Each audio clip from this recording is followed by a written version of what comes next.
प्रिय विद्यार्थियों, आज मैं डॉक्टर ज्योति रोहिला स्वागत करती हूँ मेरे YouTube चैनल पर Hindi classes by doctor Jyoti ma'am.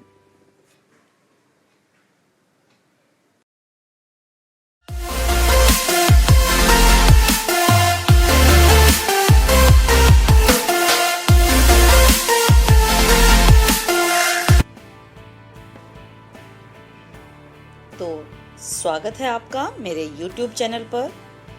आशा करती हूँ यह वीडियो आपके लिए लाभदायक सिद्ध होगी और आप मेरी इस वीडियो को ज़्यादा से ज़्यादा पसंद करें, अपने दोस्तों के साथ शेयर करें। If you like this video please like and comment और बेल आइकन को दबाना ना भूलें। तो प्रश्नोत्तरों की श्रृंखला में एक कड़ी और आगे की ओर जोड़ते हुए आपके सामने आज मैं डॉक्टर ज्योति रोहिला कक्षा 7 गुंजन हिंदी पाठमाला कविता 8 लीक पर वे चलें के प्रश्नोत्तरों को लेकर प्रस्तुत हुई हूँ, जिसके कवि हैं सर्वेश्वर दयाल सक्सेना जी। सर्वेश्वर दयाल सक्सेना जी ने हमें परंपरागत रास्तों पर चलना छोड़कर अपने बनाए रास्तों पर चलने की ही हमें प्रेरणा दी है। तो इसके प्रश्नोत्तरों को लेकर मैं प्रस्तुत हुई हूँ। मौखिक प्रश्न, प्रश्न संख्या 1, कवि लीक पर चलने के लिए किन्हें कह रहा है? उत्तर, कवि लीक पर चलने के लिए उन्हें कह रहा है जिनके चरण कमजोर और हारे हुए हैं, जिन्होंने अपने जीवन में हार स्वीकार कर ली है। हमें पुरानी तथा बनी बनाई परंपराओं पर न चलते हुए प्रयत्न पूर्वक अपने लिए खुद मार्ग बनाना चाहिए। अर्थात हमें पुरानी परंपराओं पर नहीं चलना चाहिए और खुद के लिए ही अपने रास्ते तैयार करने चाहिए और उन्हीं पर चलने का प्रयत्न करना चाहिए। प्रश्न संख्या 2, कवि ने अपने द्वारा बनाए मार्गों का साक्षी किसे कहा है? उत्तर, कवि ने अपने द्वारा बनाए मार्गों का साक्षी पीले बांस के झुरमुटों को कहा है। झुरमुट यानी झुंड, पीले बांस के जो झुंड हैं उनको मार्गों का गवाह या साक्षी कहा गया है। प्रश्न संख्या 3, कवि को आकाश के मेघ कैसे लग रहे हैं? उत्तर, कवि को आकाश के मेघ गायक मंडली से थिरकते लग रहे हैं। लिखित प्रश्न, प्रश्न संख्या 1, कवि को किस प्रकार के पंथ प्यारे हैं? उत्तर, कवि को स्वयं के बनाए पंथ प्यारे हैं, क्योंकि वे दूसरों के बनाए रास्ते पर नहीं चलना चाहते।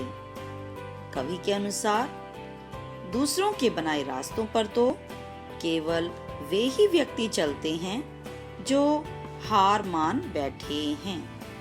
जो अपने रास्ते खुद बनाते हैं वे साहसी होते हैं।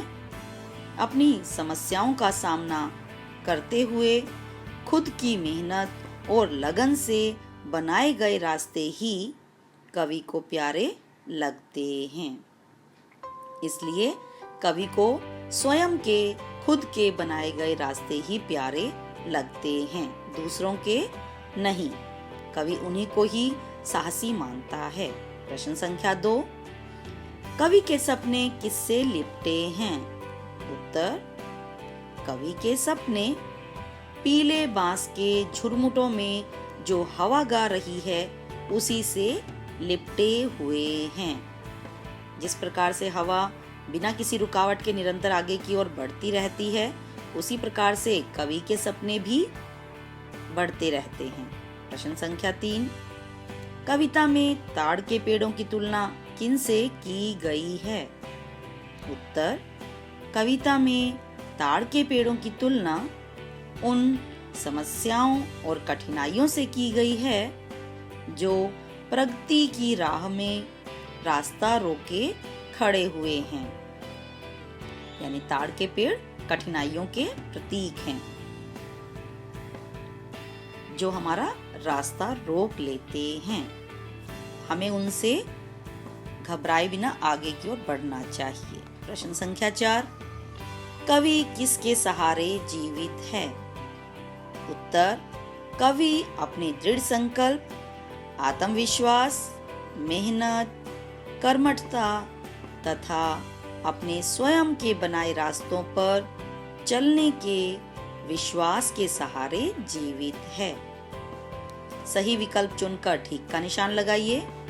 प्रश्न संख्या 1, पीले बांस के झुरमुटों में हवा क्या कर रही है? उत्तर, गीत गा रही है। प्रश्न संख्या 2, आकाश थामे कौन खड़ा है? उत्तर, ताड़ के पेड़। प्रश्न संख्या 3, कवि के अनुसार नदी बनने की प्रतीक्षा में कौन है?